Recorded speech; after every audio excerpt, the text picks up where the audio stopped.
એકને ખબર પડી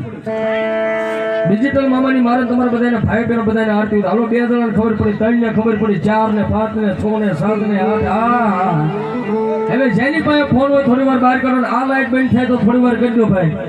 લાઈટ ડેકોરેશન વાળા ભાઈને વિનંતી હાલો હેલ્પ ને વિનંતી સાંજના સરની સરકાર બીજી વાર 101 રૂપિયા આપે છે બાપ એ જેટલા પાસે ફોન હોય ભાઈ અને આ લાઈટ બંધ થાય છે બાપા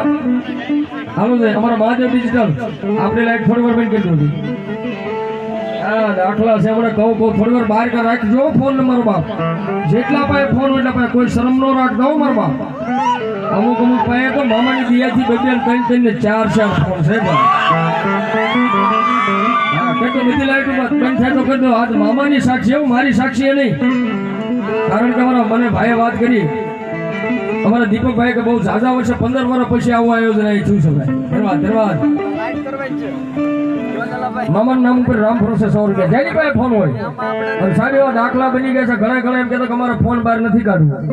અને લાઈટ ચાલુ નથી કરવી તો એનો સાક્ષી અમારા ફરવીનભાઈ સાંજના સરવાળા બેઠા છે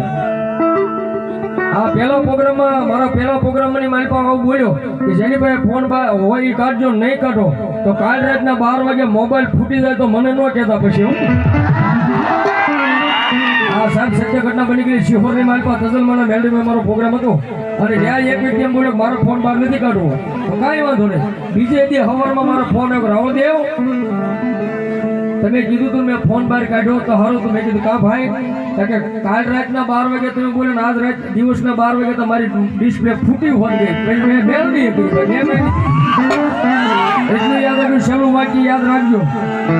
ફોન કાલ રાતના 12 વાગે એટલે આજ રાતના 12 વાગે કાલ રાતના 12 વાગે છેલ્લી વાત યાદ રાખજો મોબાઈલ જેની પાસે બહાર કાઢજો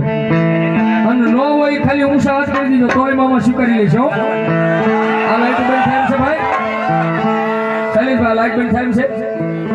નહીં થાય કાંઈ વાંધો નહીં ચાલો ચલાવી લઈશું મારા મામાની હાજરીમાં